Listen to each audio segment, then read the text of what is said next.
All right, y'all, welcome to my Building Thinking Classrooms. So I'm going to show you what we did today. So we are starting with our framework for ECRs. We're getting them used to thinking this way when they write. So let me show you what we did.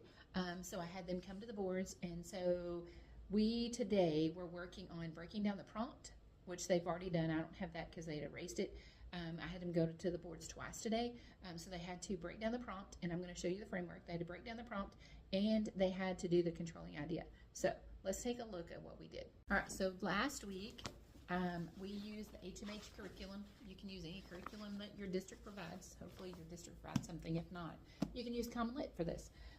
So we read the story last week. We'd already read the story. We read it, discussed it, analyzed it, annotated, hashtag, did all the things with it.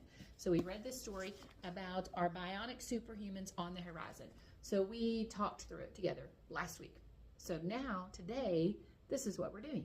So we're breaking down this prompt that I put the story into ChatGPT, and I put in some specific questions that I wanted them to focus on, aligned to our 8th grade teachers. I'm a Texas teacher. So, and it spit this question out. I did change it a little bit because it had 2 parts of question. I just wanted 1 part of the question, but it gave me a basic framework to use. So this is the prompt that we used. And the first time that we went to the board, I literally just had them figure out what the question is asking them. So let's talk about that. So we used this framework. You can find it up in my link in my bio under Classroom Printable Resources. This is the framework that I used. I got it from, I'm in Region 7. I got the framework idea from Region 7.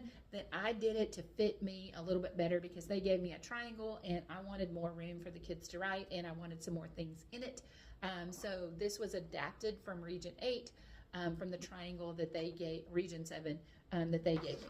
So we started up here at the top. And it says, what is the question asking you? Went to the board. I did not send them with any instructions, basically, other than I wanted them to figure out what the prompt is asking you. Because if they cannot figure out what the prompt is asking them, then they're going to end up with a 0. Then they don't even know what they're writing about. So that's like the most important step, is figuring out what the question is asking. So when they read this in their group at the board, it talks about shifting from restoration to enhancements, and what concerns does the author raise? So they had to have that written on their board, and we talked about that because in the story it talks about not just replacing arms and legs, they're making them superhuman, basically. So what does that mean, going from restoration to enhancement, and what concerns did the author have about that? And that's what they put on the board the first time. So when they did that, I walked around, I talked about it with the students, and I wanted them to focus on that, and they filled out the framework on their framework about what the question was asking them, because that's where you start. So after they did that, then we started working on our thesis or controlling idea. So let's take a look at that. So in our framework, we have our controlling idea, which is RNA. It's basically just answering the question, but in a big idea, in a big way.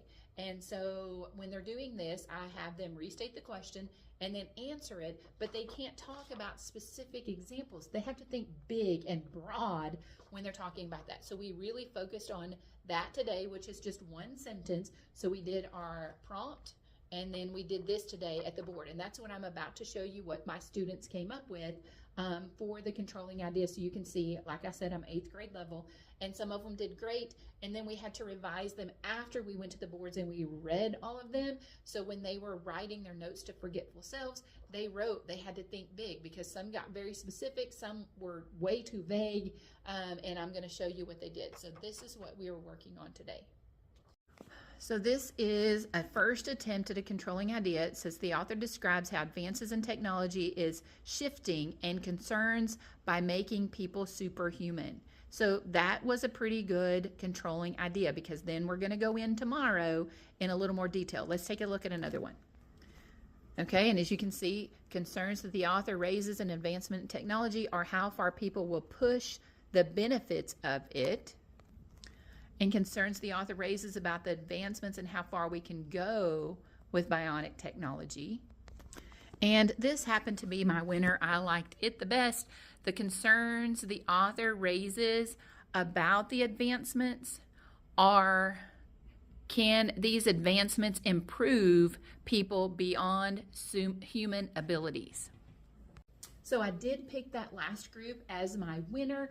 We still talked about it because we still have some refining to do, that they went back to their table on their framework and where they refined it. We took all the examples and they came up with, and I don't know what they came up with yet because the bell was ringing, but that was their assignment, was to go back and work on their framework and use the controlling idea that they saw, but they had to write something different, but be thoughtful and broad in it and make it kind of big. And so that's what we were working on. And then I did give my winners a Jolly Rancher. And so it's always fun to make it a competition. So that's what we're working on today, is we were working on our controlling idea, and I wanted them to see how to write that. Tomorrow we're going to take our controlling idea that they came up with, and then we're going to find evidence in the story to back it up. So tomorrow on our boards, I'm going to send them to the boards, and they are going to come up with 2 pieces of evidence. That's all we're focused on, 2 pieces of evidence that they feel like backs up their claim. Then the following day, we're going to do means and matters. And that one, you really want to tune into how my kids broke the evidence down and what that means and why that matters. That's crucial for development for most points awarded on the STAR. So, of course, now our STARs changed, so we'll see what happens next year. We're just mastering this. But anyway, if you have any questions, make sure you follow along. I'm giving teacher tips. This is actually what I'm teaching in my classroom right now. So follow along, subscribe, do all the things so you can be updated if you're thinking about doing building thinking classrooms, or even if you're not. And these are tips that you can use at your tables or at your desks to help your kids develop their writing. Have a great day.